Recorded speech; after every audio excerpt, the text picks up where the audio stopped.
Hey folks, Dave here, and I have a really fun unboxing for us today. It is something that I ordered as soon as I saw it, and I think it's actually the first thing that I ever purchased from GP Knives. Came in good condition, was decently sharp. They did not send me a drawing of a goofy bee like I requested though, so that's a little disappointing, but fun sticker nonetheless, and incredible packaging, which we all know is the reason for the season. This really is a fun little folder. I keep these and use these for other things that I'm gonna throw away because I don't care about the actual box. But the pouch, really cool. Anyway, without further ado, allow me to introduce you to the Boker Kally OTF. This is a, man, I need to clean you up. This is an iteration, and I need to take a Dremel to your sharpening choil. But this is an iteration of the Boker Kally broader design. The Kalashnikov is available in manual and fixed blade. Its most famous iteration being an automatic knife. This is generally considered one of the cheapest ways that you can get a decent automatic, which is something, despite my myriad of issues with the platform, which is something that I definitely stand by. Having played with some cheaper automatics, this is probably the best you're going to do here. And having been around and experienced some cheaper OTFs, I can say with pretty good confidence that this has probably as much quality as you're going to get for this kind of price, just around $100. This is actually the second OTF that I own, the first being Microtech Ultratech. And this is a knife that I appreciate the quality of. You can see that it's covered in oil because I'm trying to make the action just a little bit easier to work with. But this is a knife that I can in no way question the quality of. It's absolutely beautiful, but that switch is just, it's very difficult, and I have little sissy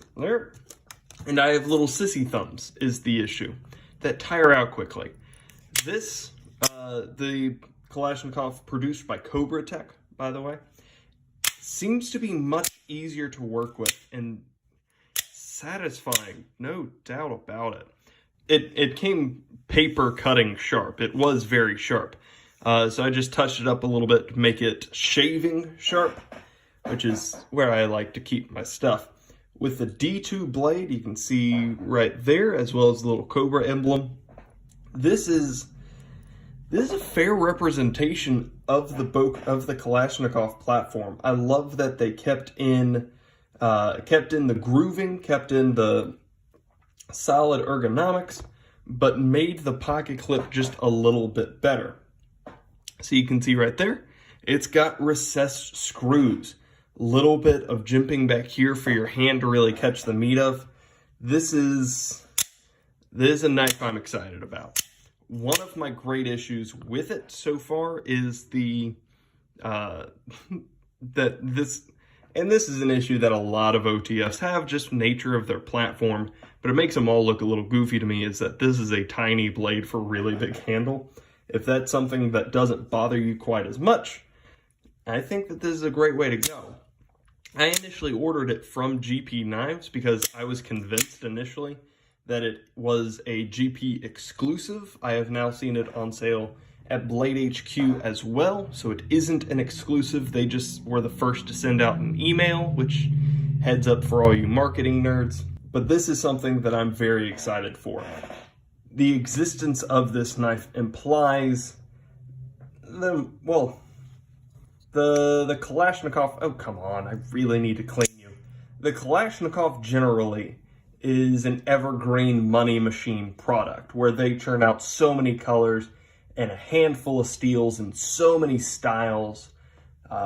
Every major company, it feels like, has their own version of an exclusive Kalashnikov. It's unfortunate that they can't all come together and get you a decent steel on a decent style and decent coloring, but whatever. They all have their various exclusives. I'm excited to see what happens with this one.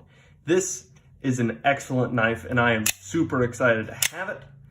and I've just been playing with it all of today. This is a little bit in the evening. I picked it up this morning. I'm very excited about this.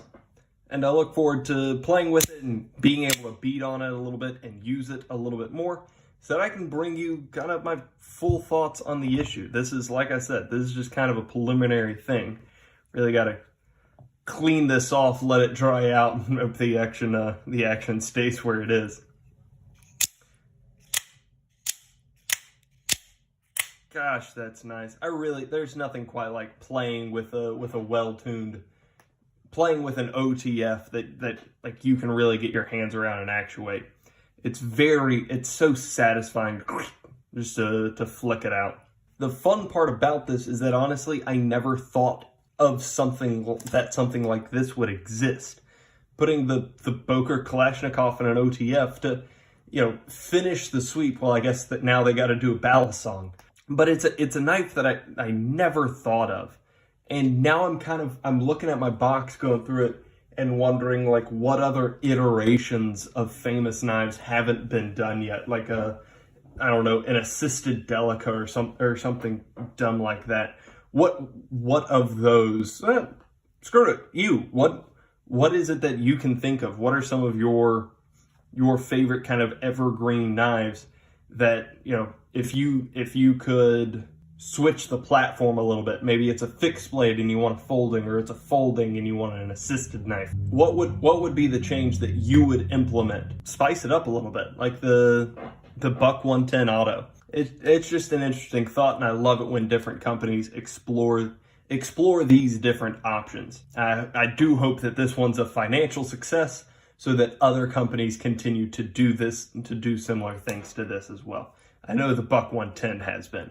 I hope this is as well. Guys, if you all have any questions, comments, or suggestions, let me know down below. None of that, you all have a great day.